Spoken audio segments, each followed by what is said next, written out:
This is BBC News with the latest headlines for viewers in the UK and around the world. In eastern Ukraine, there's been further fighting for control of Lysychansk. The Ukrainian army rejects Russia's claims that they've encircled the city. Russian state media says 2 more British men captured by Russian forces in Ukraine have been charged with being mercenaries. A council of Afghan tribal leaders and clerics ends with a call for the world to recognize the Taliban and lift all sanctions. Warnings of further disruption for air travellers passing through Heathrow this summer, with more flights set to be cancelled in the coming weeks at the UK's busiest airport. The biggest ever London Pride as more than 1 million revellers join in the festivities, the first in 3 years.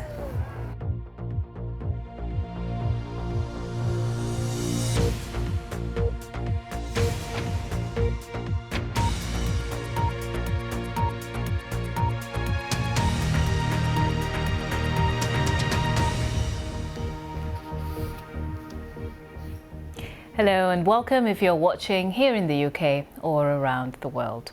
Ukraine says its forces are enduring intense Russian shelling in the eastern city of Lysychansk, but denies claims that they're surrounded. Russia has also fired more missiles at cities in the north and south. Lysychansk is the last Ukrainian-held city in Luhansk, which is part of the industrial Donbas region. Now, these pictures from Russia's state-owned domestic news agency, RIA, show drone images of battles near the city. But Kiev denies the claims that Russian-backed fighters have encircled the city.